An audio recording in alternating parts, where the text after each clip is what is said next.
so that way we can finish the race, you know? We cannot just sit back on our laurels and just think that, we're good. That, we said that little prayer and we're good. No. This life, this life serving the Lord is extremely difficult. And I mean, man, you'll be tested beyond your endurance, and you will wonder how in the world you're going to get through it. And I promise you, man, I've been there probably more times than you can even think of.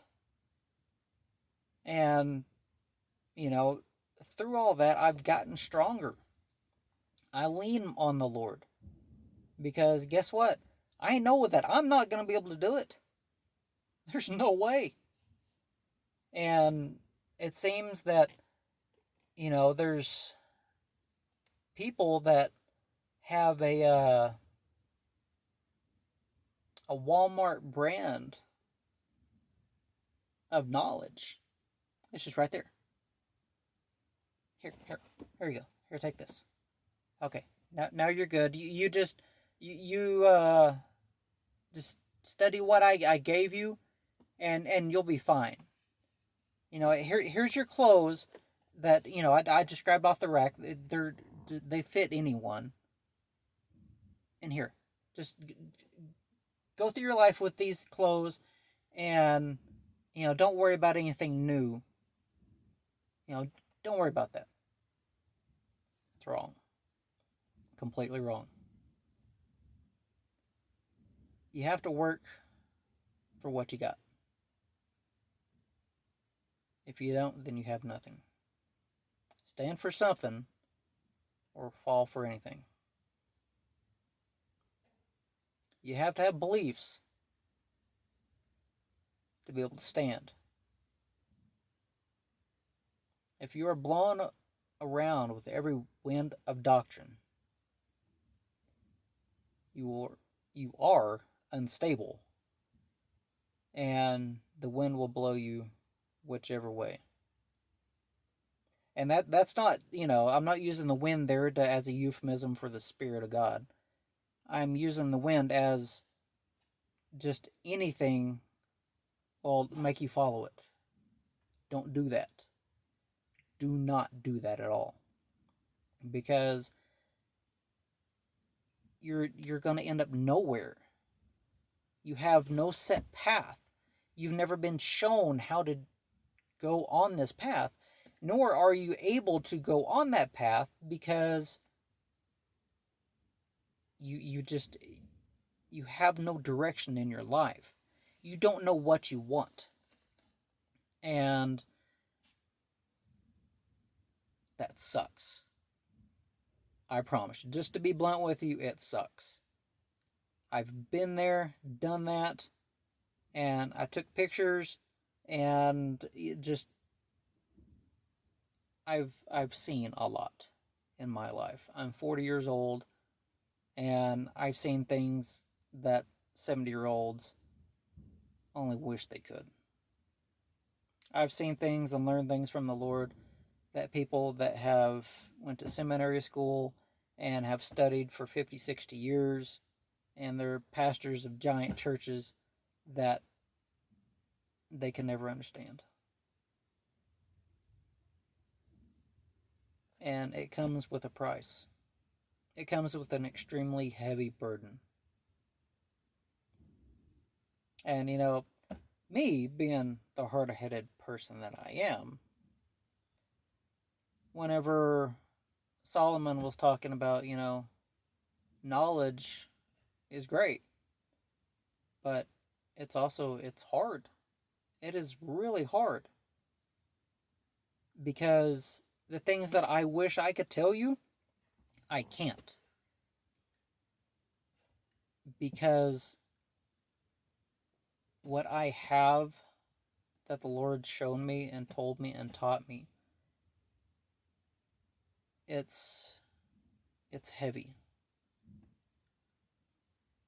It's not a burden, but it is my cross to bear. And we are instructed to pick up our cross and follow him daily. We have to follow his example, the way he did things. We have to understand this, because if we don't, then we end up following that new church that just popped up, a mile away, and they're close, so we're just gonna go to that church, and we'll follow their doctrine. But yeah, no, that's wrong. That is completely wrong. You have a Bible. Read it, get in it, and study it. 1 John 5 says that if you want to show that you love your brothers, you keep the commandments. Why? Because those commandments were made out of love. Love from the source.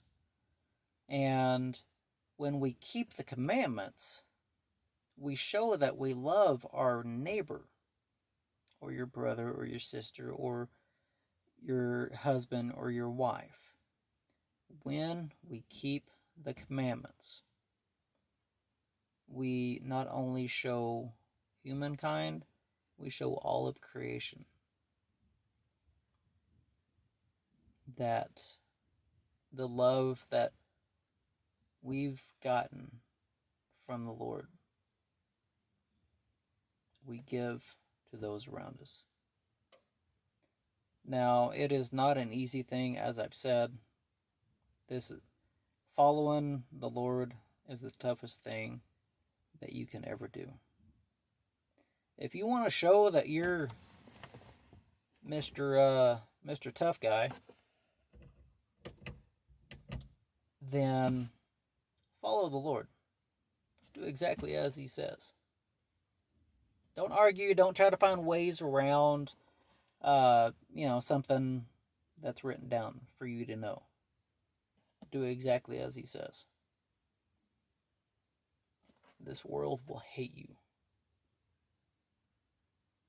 You'll still make it through. But right now is the time to go through the fire. You can choose one of two things. You can see the fire in front of you, and you can choose A, to walk away from it, or B, you can walk through it.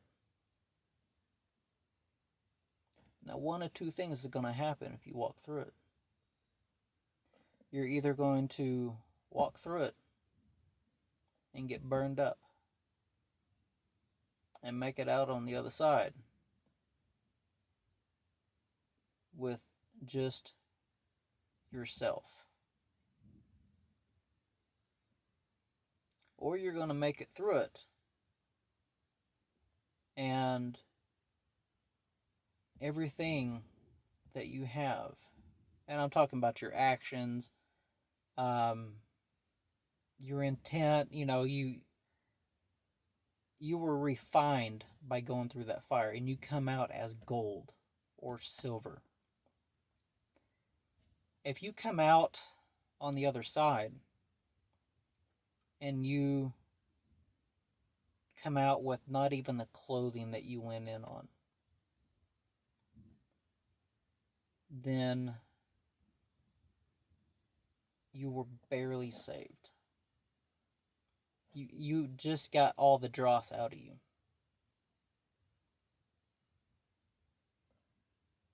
But those who go through the fire, they're purified. I don't care if you took 200 pounds of unrefined silver and you got 6 ounces of refined silver out of that 200 pounds. That is awesome.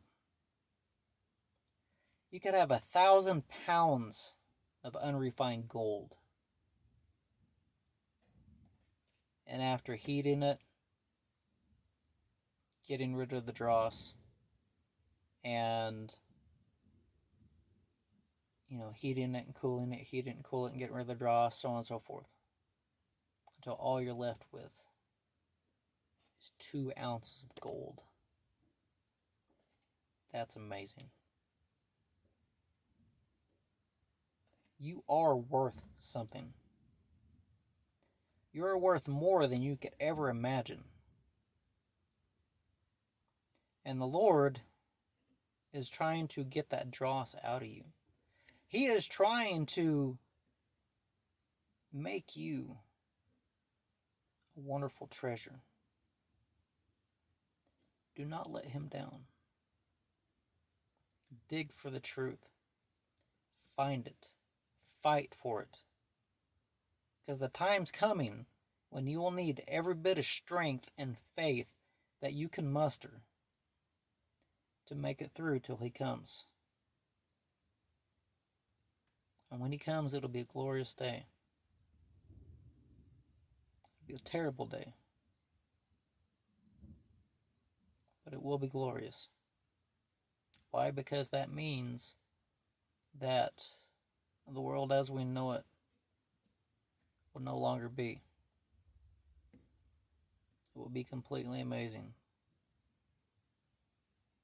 But we will have to clean up and take care of our mistakes. We will. And this is all in the scriptures. And if you think that, everything's just going to be hunky-dory and we don't have to do nothing, go read the Bible again.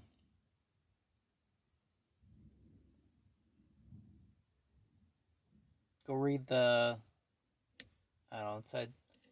like to say, well, just go read this book. It talks about it, but it all talks about it. So, I will tell you, study, find what the Lord has for you. Because it's a wonderfully, amazingly, just overwhelming thing that he has for you, but you have to want it. And if you want it, then good for you. Now you have to go find it. Go find that treasure. Sell everything you have, so that way you can buy the land where that treasure is.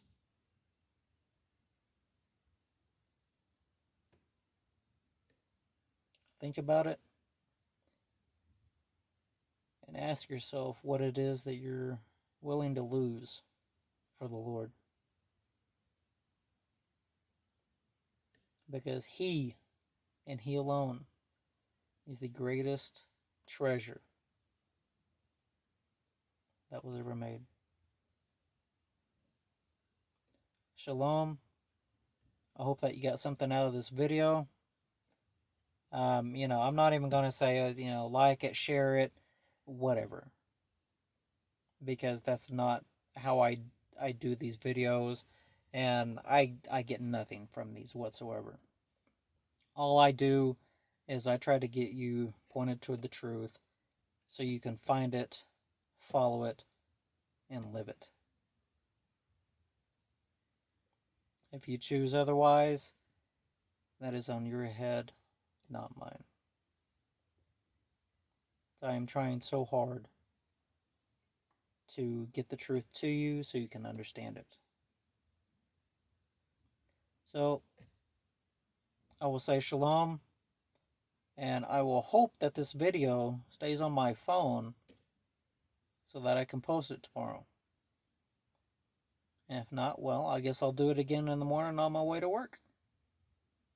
And if I have to do it again, I'll do it again. The devil will not win. He loses, remember? That's our hope. Shalom. Take care.